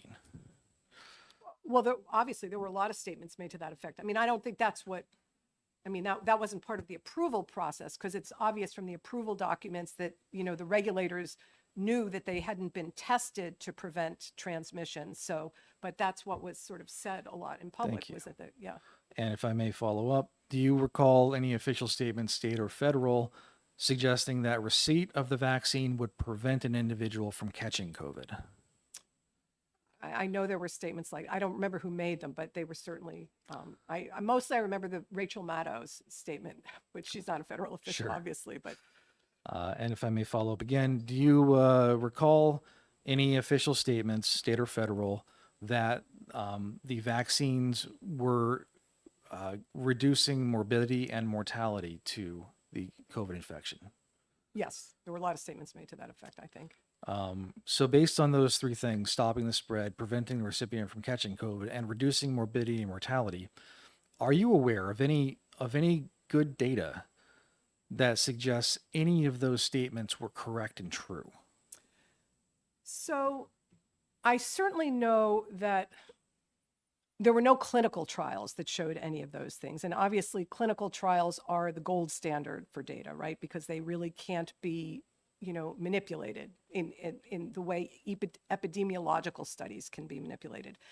I'm sure that there are some epidemiological studies that say those things, but you have to analyze those closely to sort of see how various choices are made about what data to include, what populations to study, how to crunch the data. But you just can't get, you don't get the same kind of data from sort of retrospective epidemiological analyses.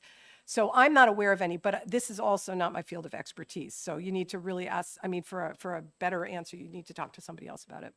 Sure, and thank you. If I may ask one more, just to again ask if you can cooperate or have any information on testimony we have previously received that in the process of conducting the clinical trials for the COVID vaccines, that at the point that they chose to vaccinate the control group, they did so actually over the recommendations and requests of certain federal government regulators who were requesting at the time that they not vaccinate the control group, not prohibiting it, but requesting. Do you have any information in that regard? I've heard that, but I don't have any information. I don't remember where I heard it, but I have heard that. Thank you. Representative Wary? Thank you, Madam Chair, and thank you again for your testimony. Very informative. I just had some questions. In the past when they had the bird flu vaccine and there was a number of adverse events early on with that, they pulled it from the market. Just a decade or so ago, I forget the exact timing of that, and so. There the FDA seemed to take precautions in a manner that sought to protect the public. Do you have any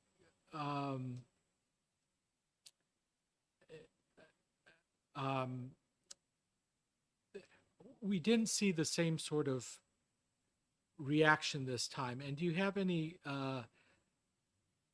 theories or speculation why this sort of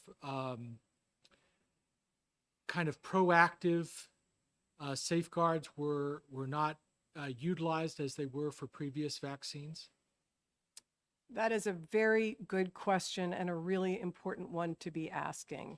And I have only speculations that just, I don't feel like it's my place to sort of, I just don't know, I mean, but I think that that's a really important question to be asking. And, because there are real differences, and they're just, the sheer volume of adverse events that have been reported is just, dwarfs all other vaccines combined for 30 years. And so even if you say that doesn't show causation, we have the safety signals and the little bit of, data mining that results that we have. We have lots of people reporting really just horrific injuries, within minutes, hours, days. So clearly there's a problem. And so why hasn't something been done? Thank you. If I may have another question. So in the normal drug and the biologic and vaccine approval process, there's a series of animal studies. Those are referred to as preclinical or non-clinical, done under good laboratory practice regulations. And then after an initial wave of those types of animal studies are done, then they begin clinical first-in-human trials and things like that. It seems to me that for the emergency use authorization, that there should have been sufficient safety data from the preclinical studies to justify a posited safety profile for the emergency use authorization. Has any of your inquiries into the FDA or touched upon that in any way? No, they haven't. I've read some stuff about a study done in rats that Moderna did where there were some fetal abnormalities, but it's not something that I really have any helpful information about. One more question. So I think you mentioned earlier in your testimony that there were the studies or the protocols, the human protocols, the clinical study protocols on humans had excluded pregnant women, individuals under 18. Do you know, and some others, I think you mentioned one other, I forget. I believe immunocompromised. I'm not 100% sure, but it's I mean, easy oh to yeah, go that back would, to the that study makes sense. Yeah, documents and look at that. immunocompromised. Yeah. That makes perfect sense. Do you know if at any point during the emergency use authorization that whether or not these companies then either pulled in data from those demographics or populations in order to understand the effect, because they were certainly promulgating their vaccination, but in the absence of any substantive data, even though at that point those demographics were actually being subjected or advised to take the vaccine. So I'm just curious if you had heard anything in that vein either. So I looked at this a little bit in the context of pregnant women, and I don't remember. I don't think that there were any separate clinical trials done for pregnant women, and that all the data are from epidemiological studies. And it's common for pregnant women to be excluded from clinical trials for obvious reasons. So it's not that I'm criticizing the fact that that there's no reason to criticize that. It was a wise decision, but but since the rollout, I do not think there have been, so again, there's just been sort of study of what happens, with various kinds of, slicing the data in different ways to see how they affect pregnant women. I don't think there's been a separate clinical trial. For kids, there have been some very small trials, and for people, who are immunocompromised, I don't know. But, but certainly there haven't been any large scale clinical trials, and that's really where most of the the data that gets cited will often come from there. Representative Belcher. Thank you, Madam Chair, and thank you again. And though I mean, you may or may not specialize in this field, but as a person with a background in law and this kind of work, I'm sure you have some exposure to basic legal ethics. So I would ask your input on whether or not you think it's prudent and appropriate that a government regulatory body, in this case the NIH, simultaneously is tasked with a certain degree of regulating, but also is a patent holder for vaccine technology. In this case, they were a partial patent holder, released for the mRNA technology, and also controlling the most substantial tranche of funding in existence for conducting scientific studies of medications and such. I think your question answers itself.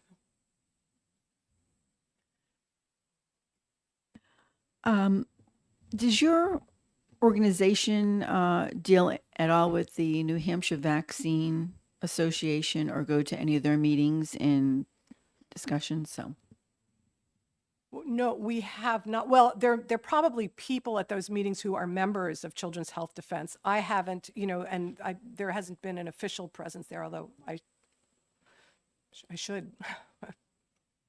okay, thank you. Yeah. Any other questions? Thank you so much for being here and presenting this data. It's been extremely informative for us. It seems to collaborate what we're hearing out there.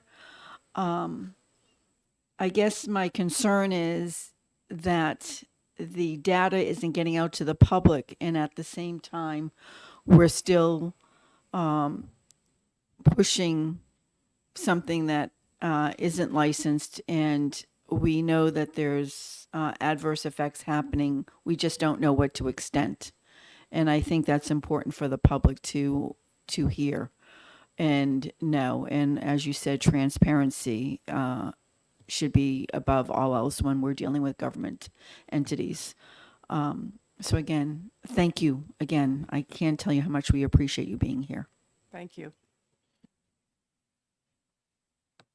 Is there anyone else that would like to come up and testify or have anything they'd like to say? Okay, thanks. All right, so our next meeting is scheduled for next Friday, October 4th. At the moment, I don't have anyone coming in to speak to us, but we do have a report to get out. So I think we can either take some time now, if anyone would like to do that, and we can work on that some next week. I probably will not call a meeting on October 11th because we do have veto day the day before, which is a lot, and then there's committee meetings going on throughout. So our next meeting is October 4th, and then we will have one on October 18th. We'll be scheduling one then, and probably the two Fridays after that, or that Friday, because November 1st, I'm not sure if that is a Friday or not, but we need to make sure our report. That's kind of like my deadline for that. So does anyone have any issues or anything they'd like to discuss? I'm open. Representative Belcher. Thank you, Madam Chair, and it entirely at your discretion. I have begun drafting for consideration the report. As of this point, I've only done a very rough draft of the beginning, the opening, which is a summary of sort of looking at the main purpose of this committee. And I've just begun, but not yet really have anything in the main body, which will examine really all of the issues and provide the information and testimony that we've received. But I would be happy if you'd like to try to forward a copy of what I have thus far so we can look at it, or whatever you like. That would be wonderful. I mean, I don't think this is going to be a 10-page report, so I think the sooner we get started, the better. The rough draft of the summary portion is about 5 or 6 pages. So I'll how would you like me to forward that? Would you like us to print it right now, or how would you like to do it? Does everyone have access to email right now? Okay, why don't we just do I'll send it email? to the committee.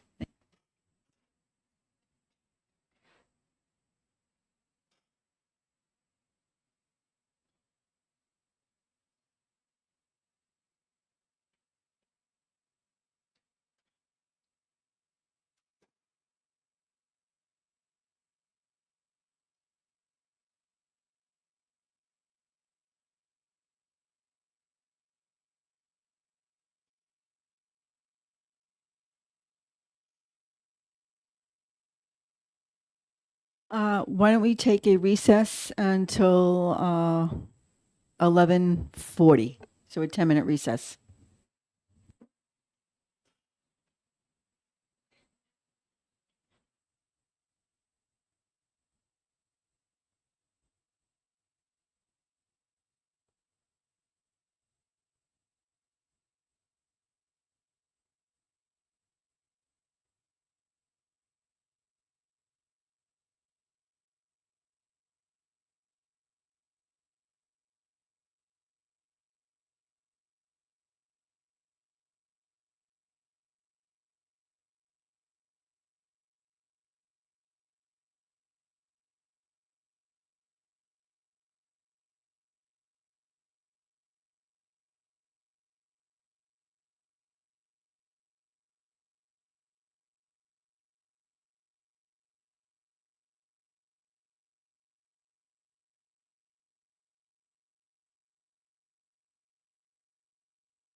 The time being 11:40, I'm going to call us back into the meeting.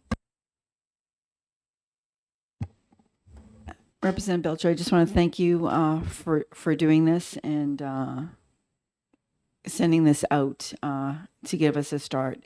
I love the fact that we're not waiting to the last minute here. And if anyone has a chance to look at it, I mean, the first thing that he does is put our mission statement right up front, which I think is important for this report. Would you like to go through anything and highlight anything, Representative? Sure, Belcher? I'll just walk us through. And again, this is only a rough draft of a first copy of the introduction to the report. It's not the main body of the report. As I say, bottom line up front, which is another way of saying a brief summary, that we have looked through the totality of evidence that we have received, the testimony, in particular the data that we have received regarding the handling of the pandemic, the state actions. There will be a lot more to discuss as far as all of the specifics, but the 10,000 foot view is, well, what's our committee called? The COVID Response Efficacy Committee. What was the efficacy of the state's response to COVID? So in order to define efficacy, you have to first identify what the goal is. And I think you'll probably agree with me. If you don't, feel free, obviously, to disagree. But there was not a single obvious overriding goal that we can point to based on everything we received and say, this was the goal of everything we did. So what I've done is I've broken out several of the items that were given to us as goals at various point in times during the pandemic, and what the ultimate result was of our actions as a state. So the first goal that I've identified that was provided by various sources to us was that the goal initially appeared to be to halt the transmission of the SARS-CoV-2 virus spreading amongst the population, to effectively let it burn out in an effort to prevent it from becoming endemic or settling permanently amongst the population. Now, there's no way to sugarcoat the fact that that didn't happen. Clearly, SARS-CoV-2 is endemic. I've got a stepson at home with COVID right now. So SARS-CoV-2 is endemic. It goes around. As a result, the only thing we can say is that the totality of everything that the state did in order to prevent that from happening was obviously ineffective. It did not work. It failed in regards to that goal. Second goal that we identified, that either I can identify based on everything we received, is that the goal of the actions taken was to substantially slow the spread of SARS-CoV-2 amongst the population in an effort to do several things. First, to prevent hospitals and ICUs from being overwhelmed, to buy further time to improve treatments and protocols, and overall to reduce the morbidity and the mortality of the COVID-19 disease. So I can pull from a number of different sources of evidence that we've received to look at what was the effect? What was the effect of everything we did as a state on that goal? Well, first, we note that based on every piece of data, hard data, not simply opinions but hard data, that we can look at in graphical representation, was that there was certainly no noted association temporally or in time between the various measures that were implemented by the state causing the spread to go negative. I believe it's also true that there is no obvious correlation between any measures the state took or rather the cumulative measures the state took, and any obvious disruption of the patterns that were already in progress. For instance, early on, when there was things such as mandates or guidance around masking, staying at home, closing certain businesses, we can look at the graphical representation of the spread of COVID during those periods of time, and we find no obvious correlation to those policies causing either a decrease or slowing of any in progress spread of the virus to the state.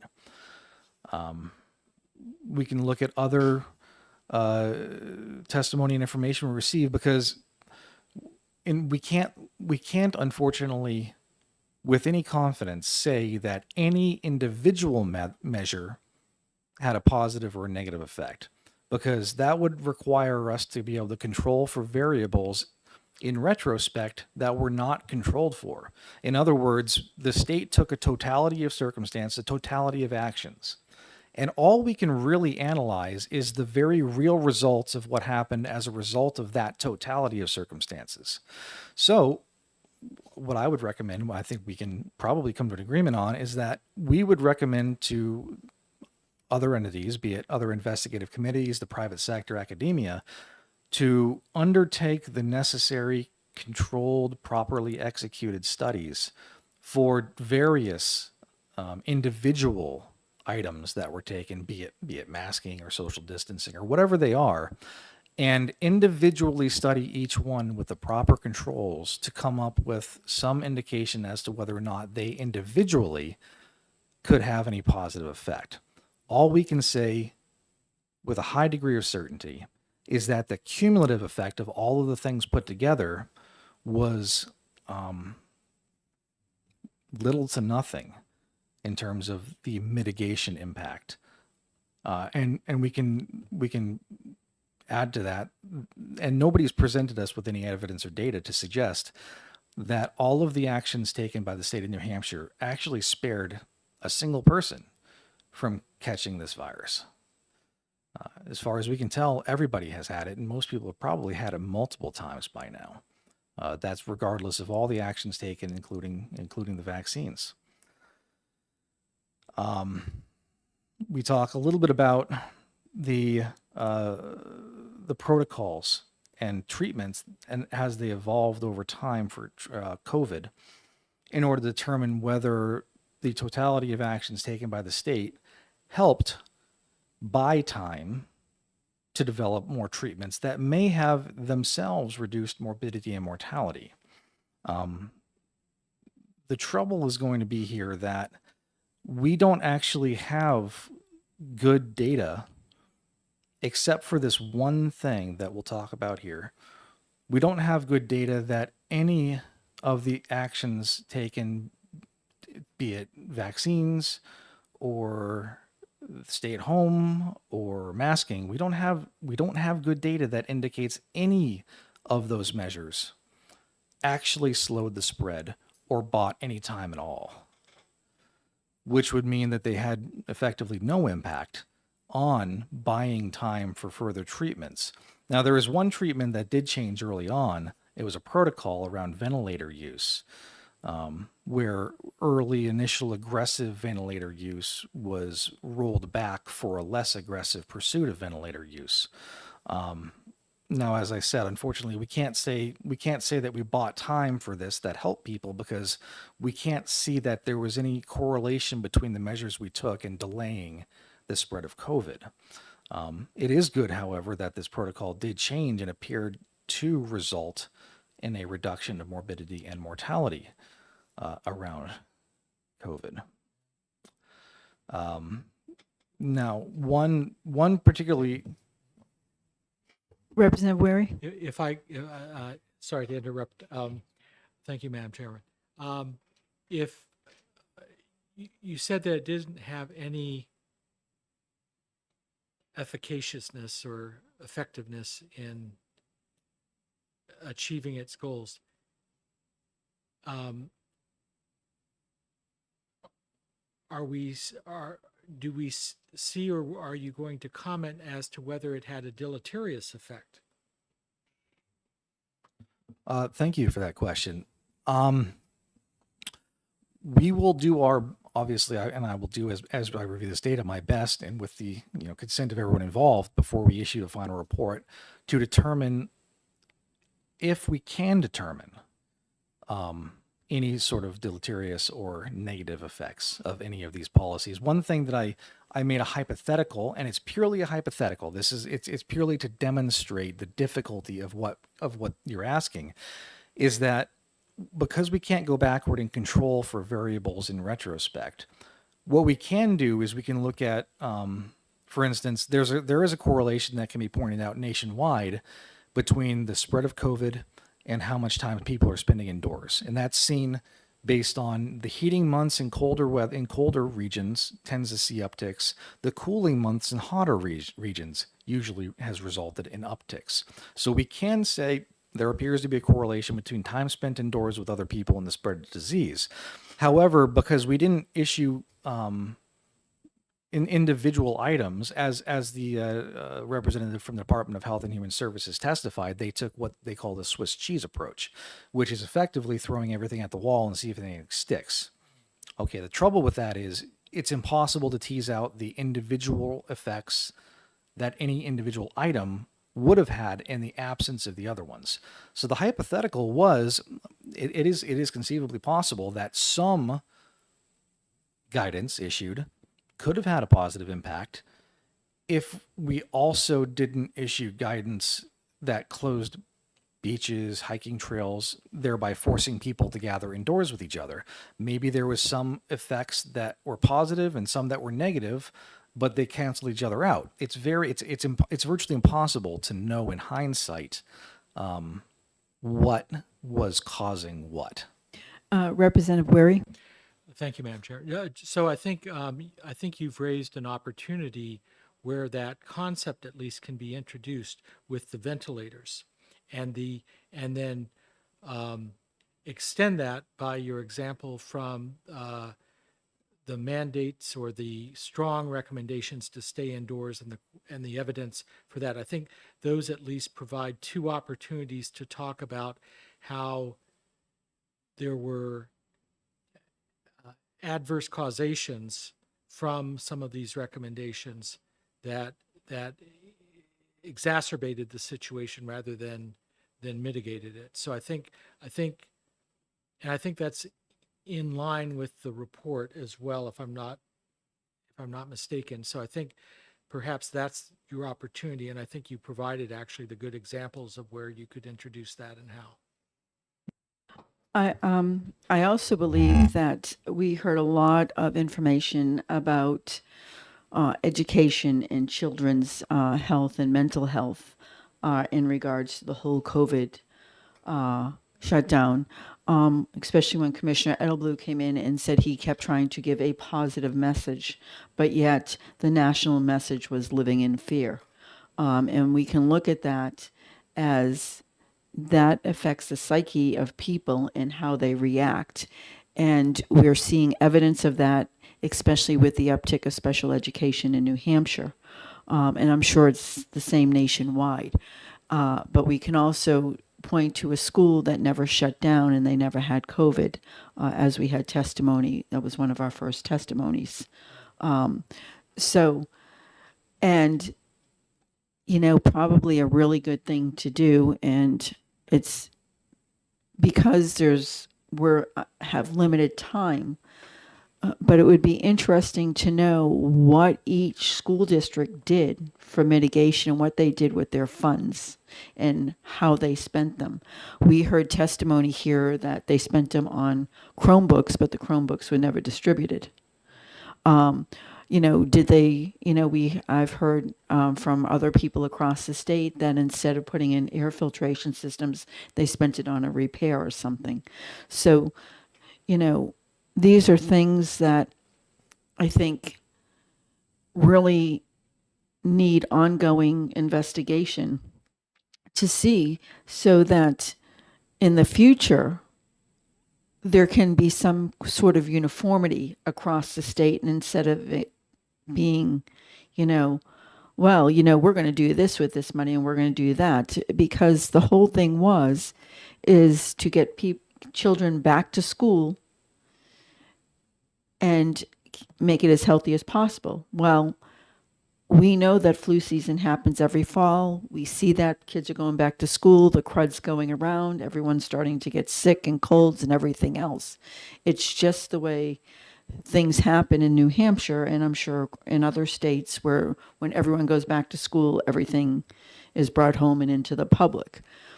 So what do we, anything that we could have learned from COVID can also help in these circumstances going forward to help mitigate this. So I think we have a real opportunity here regarding that. Representative. Thank you, Madam Chair. And I fully agree with all of that. And I think most of that, the proper place for that is going to be in the broad body of the report, to look at really relatively detailed at each issue and what was done, what wasn't done. But certainly our goal here is not just to look. We want to also be forward looking to see if we can offer recommendations that might be helpful. Within the last part of the summary that I've drafted, I bring up the hypothetical that if it were correct that the SARS-CoV-2 pandemic had a mortality rate in the 4 to 6% range, which initial reports in the earliest stages of COVID were claiming that was the mortality rate. If we had that mortality rate with the transmission that we saw with COVID, the extremely high R naught value, I think it was in the 6 to 7 range, coupled with the fact that, to be frank, our state response had almost no effect that we could at least point to on data in mitigating the spread, we would have had truly catastrophic circumstances. So we do need to, I think, be giving advice and calling on the private sector and academia to look into better ways to mitigate the spread of pathogens and biologics. And I think I call for this in here, that given the testimony we've received in this committee, the foremost avenue for seeing if we can find ways to deal with that should begin with engineering approaches. And you brought up all the money that was spent. I don't believe we received much testimony in this committee that any localities, when it comes to schools, took that large amount of money that they were receiving and made major upgrades to the engineering of their buildings that would have resulted in significant air exchanges or cleaning of the air via any of the various agents we've heard of, via UVC lighting or ozone or any of the other number of things that are available to remove biologics from the air that might reduce spread. And that, as we've heard in testimony, that really, anytime there's a hazard in a workplace, for instance, under OSHA, the first thing we'd look to do is, well, is there an engineering fix we can apply to this? The very last thing we do is say, is there a personal protective equipment approach we can take?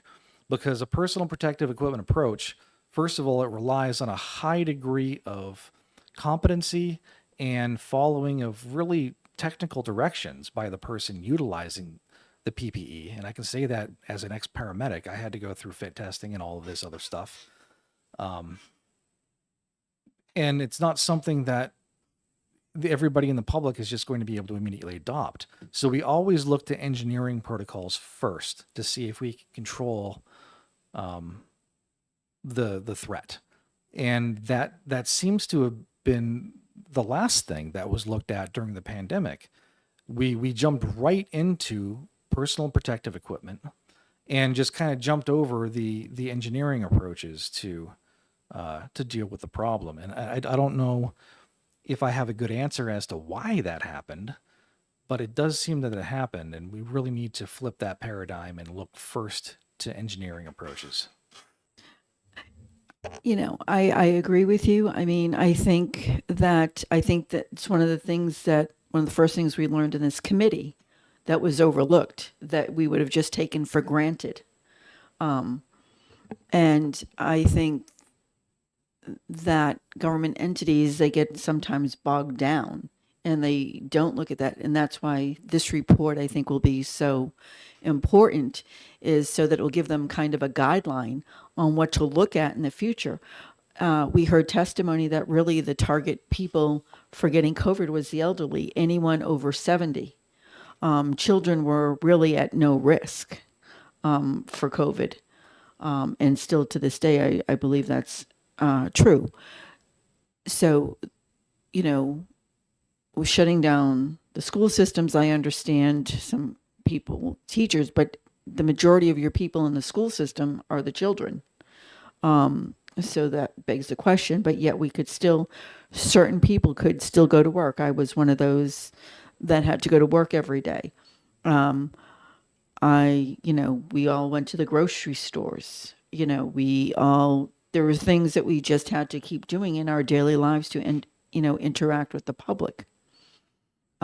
So we need to be, that is one of those things. But I think, that you're correct, that the engineering protocols were really, down on the list. I don't know where, but it wasn't the first priority. But I think that's something that we've learned. And I think that in the future, that should be something. And as we discussed, another thing that needs to be looked at in the future, in talking with, I believe it was Dr. Kuldoff, was that we need to be looking at the population that's going to be most effective. So maybe that population is the one that needs to be secluded and stay home versus everyone. And maybe in the beginning, everyone was a good approach because they didn't know what they were dealing with. But as time progressed, we kind of knew what was going on. And to take the approach where we're going to make this decision, we're going to stay the course no matter what the data presents, I don't believe was the correct approach. Representative Weary. Yeah, I think that's, you bring up a really good point, Madam Chair, is that I think, if I remember correctly, part of the fatality rate was really associated with multiple comorbidities. In other words, adverse health conditions, not just one or, but two or three, that it was those people who were more subject to potential fatality. We don't know to what extent that was exacerbated by the ventilators, or and there are still some, other drugs that are suspect in the treatment, and how whether or not they were that efficacious, we really still don't know, because they're still under emergency use authorization. So we really don't know how effective they are. Other than some anecdotal and maybe some general evidence that is available. But so I think the engineering approach sounds good. I think really just a focus on better understanding the population affected, and then responding to that in the engineering mode. And I'm also concerned, we've talked earlier about the psychological aspects, but the idea of, I'm sure I've heard it, but either taking measures that were required so that you don't kill grandma or grandpa, and putting that in front of the children, really putting, I think, a psychological burden on them that who knows what damage that has caused. So, thank you. Right, especially if something did happen to them and they were, it's not good. So, So I think, so what does everyone think so far? I mean, these are some really good points in this outline. I think that is a good start for us to start going forward. And I also think, like you said, one of the things we need to be looking at is what we need to, we'll give the report on the data that we've received, but also the data that we received that in the future, if there's another pandemic, that should be addressed. I mean, we heard some testimony here and we had a great discussion in the committee that all parties should be involved. You need to have people that don't agree with you involved in the discussions. It can't be everyone that's on the same page, because if you want to get to solve the problem, you need to have different viewpoints to really get to the bottom of things. I think that's when real solutions happen. And I think we had a great discussion about that here. And Representative Belcher.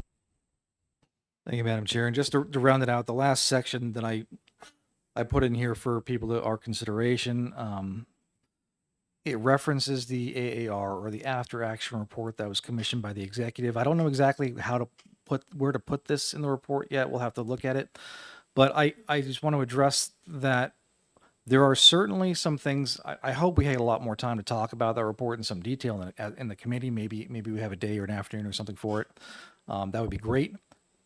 However, there is limited utility in the report for us. That while there's information that's interesting we can draw from,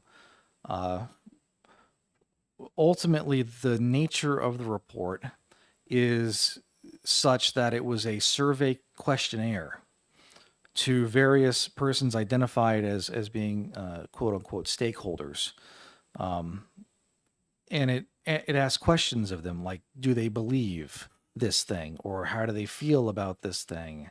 And because of the manner in which it pursued these questions, the population that it was chosen from was not at random. It was a particular population that was asked these questions. And because our mission as a committee is truly to be science-based and fact-finding, most of this report, the AAR, is simply not science-based, so we can't rely too much on the findings or opinions therein.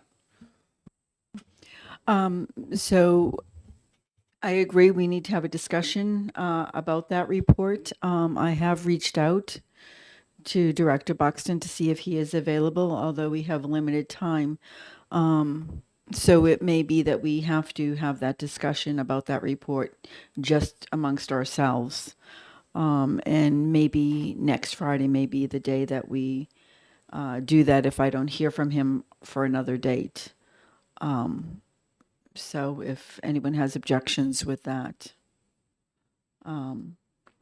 I do have somebody else I'd like to bring in to testify in front of this committee who has been seeing patients that should be getting better and aren't.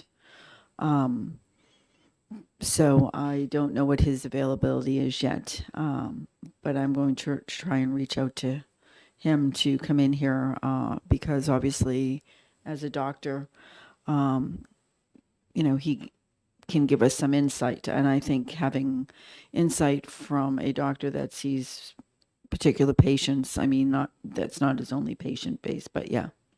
So if anyone else has anyone that they think we should bring in, I think we've heard from a lot of stakeholders. Dr. Chan will be coming in. And I mean, I would love to hear from the Department of Labor, but we just don't have the time to go. That's another whole issue. The scope of this, we have to find, kind of find it, narrow it down, because otherwise we could get in over our heads. But Representative Weary. Well, I think I'm sure this report will include this, but there's probably a list of questions still to be answered, right? Something that would be, not that I want to extend committee time more than is necessary, but I think, but just to identify other topics that really should be addressed and investigated on an ongoing basis, so that on the whole, New Hampshire is better prepared to handle this the next time, because unless we get some of those questions addressed in the interim before this occurs again, then the likelihood of us being able to properly respond in all facets and to really develop, if you'll pardon the mixed metaphor, an effective Swiss cheese, will then we really won't, we'll be at a deficit again. And I think that's, we're identifying, the report is identifying the efficacy of these actions that were taken, but and making a determination about whether or not they were effective. But I think we ultimately have to try to point the legislature and other departments into methodologies that will be effective for the next pandemic, whenever that should arise. So, thank you. Representative Belcher. Thank you, Madam Chair. And yes, the manner in which I sort of envision the report taking a format would be sort of a topical and subtopical. So different topical sections, each one with different subtopics. Within each subtopic, the summary of the totality of evidence and testimonies that we've received would be outlined, followed up by a basic factual analysis to say, okay, this is what we received. This is what the facts show as far as, well, I mean, everyone caught COVID. Did that work? Well, if the point of it was to have people not catch COVID, then obviously it didn't work. But everything would be subject to a summary of the totality of data, a brief analysis, including anything that may be disputed or that we may not be sure on, and then recommendations for each item. Representative Polozov. On a question, if there anyone else we would like to hear from, on some of our first meetings from audience, we were monitored by a representative from New Hampshire Hospital Association. So it would be interesting to hear from hospitals their view on how COVID response was happening in New Hampshire hospitals. I don't know if it's possible. And if I may take a couple minutes,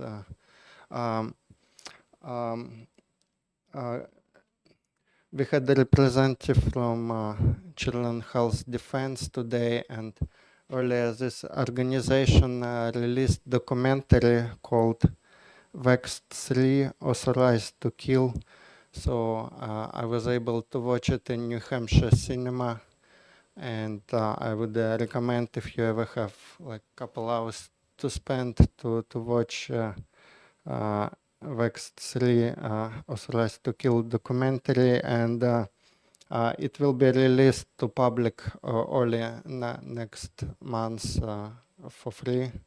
And obviously they filmed, if you know about them, they filmed some people who didn't receive COVID vaccine and lived through COVID fine through infection, and they filmed some people who had some other relatives had some severe side effects after receiving COVID vaccine, but they went to other places regarding COVID protocols, and it's something, I don't know how deep we can go into it, because like new facts are being surfaced. Maybe it shows the need to similar committee being formed next year.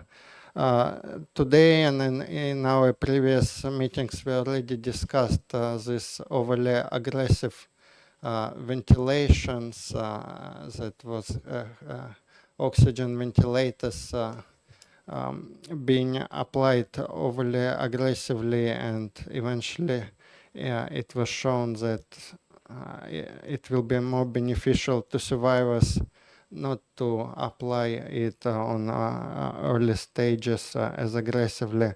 But what the documentary showed, that there are many other questionable things in COVID protocols that were implemented.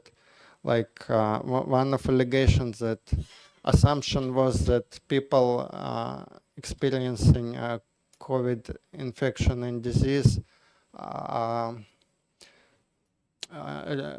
respond negatively to liquids, to drinking water. So patients were limited in the amount of water they were allowed to drink, even if they were begging for water, and it was happening for days. And eventually, apparently, it was negatively affecting them, especially when they were on multiple of other medications, sometimes dozens of medications, sometimes including opiates, like we all hear about fentanyl deaths in New Hampshire, but some of the COVID patients were receiving the same medication as treatment, but protocols were allegedly not beneficial to people, at least in some circumstances.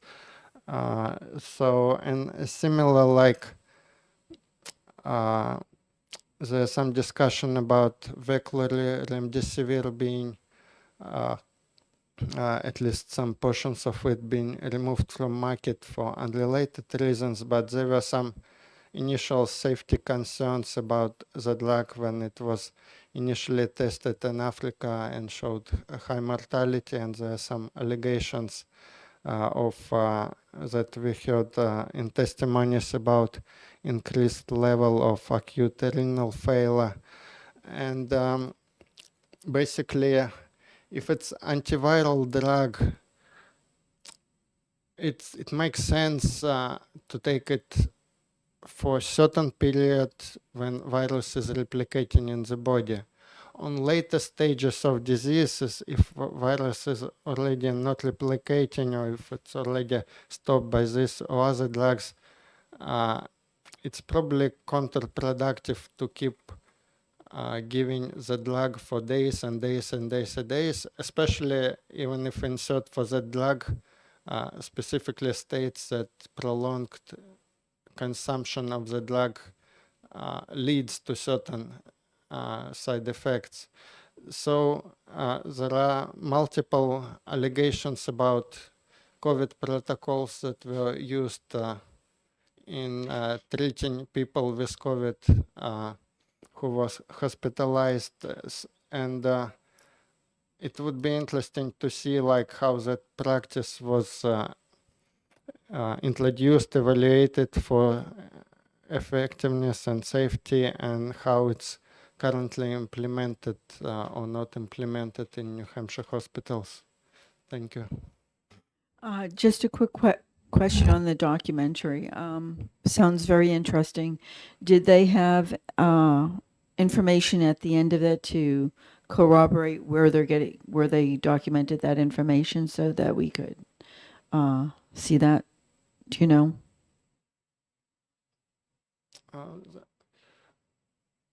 I don't know if it's like 100%, but there are definitely references to official documents like FDA inserts and research, and it's a mixture. Like they have some anecdotal evidences, but they also have medical professionals testifying in that documentary.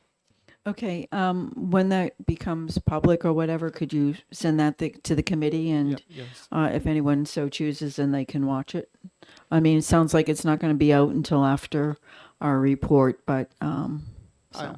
I think it Oh, you're should be- talking October. I'm already thinking we're next month is early November. October. Representative Merchant, good Thank you, Madam afternoon. Chair. My apologies for being late. I was at another meeting as well, and I may have to leave this one relatively soon as well.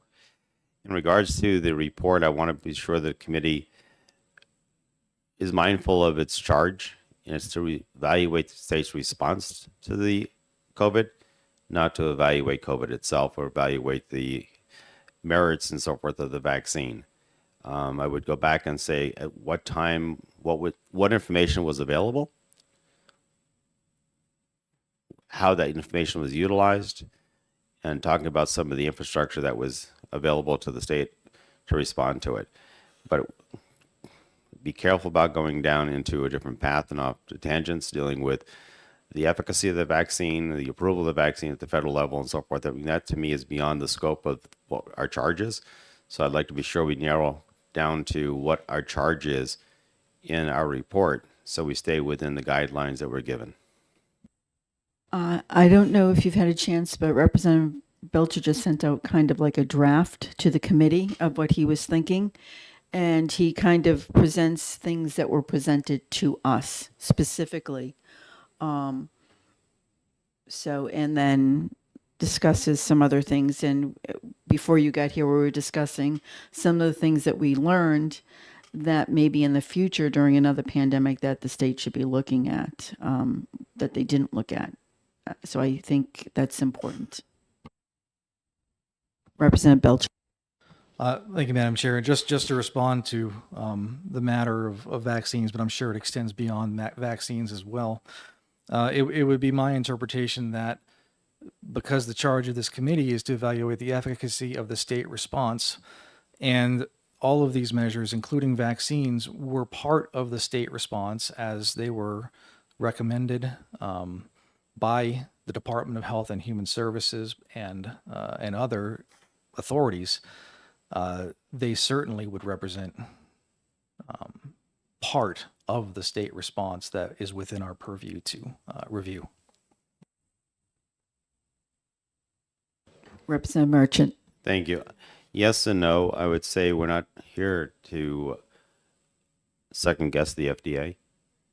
I think at that point in time, this information was available to the state and the source of that information. So again, back to the efficacy of the vaccine or the utilization of the vaccine is different than the efficacy of the vaccine.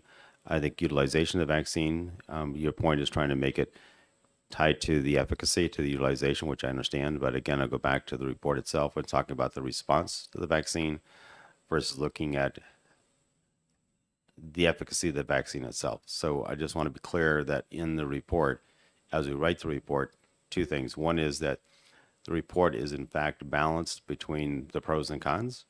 And at the same time, because if we want to have a report that has any credibility to it and it's all one-sided, it's going to lose a lot of credibility. So we have to ensure that in the report that we have addressed the pros and cons of the testimony that was given to us. If we don't do that, my concern is that, again, the credibility of that report will not have the merits that it needs to be accepted by the public at large.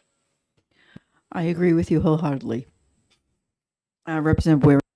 Yeah, I agree with the representative as well. I think in the sense that, the emergency use authorization has no efficacy data and really has extremely limited safety data associated with it.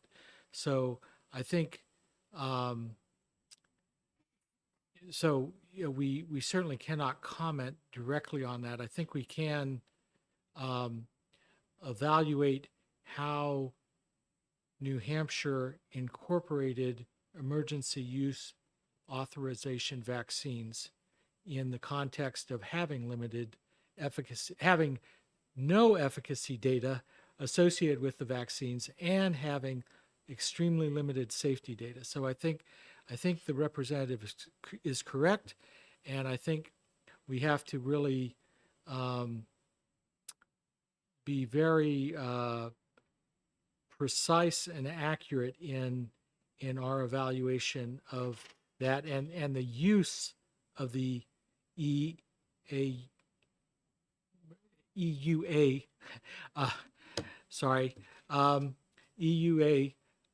vaccine. So I think there's still an opportunity in the report to do that, But I agree, and I recommend that we actually point that out, that the emergency use authorization has no efficacy data associated with it and extremely limited safety data, and that it is really simply a federal response to a problem for which all the factors are yet unknown. So, thank you. Representative Merchant. Also, I'd like to be sure that the report includes something I sent to yourself and to Representative Ebel. And one of the things that I've come to realize, when you get into a pandemic, many times the logic goes out the window. When you are fearful, when you're stressful, it's nice to have Monday morning quarterback and look at things after the fact. When things are settled down, you can think about things rationally versus irrationally. So I want to be clear somehow in this report that we need to identify that part of this issue was the public itself. Is the public didn't know what was up or down. The public itself was scared, they're fearful. And when you get to the point of being very fearful and scared and so forth, it's very difficult to understand and ascertain what to believe, what not to believe, and so forth.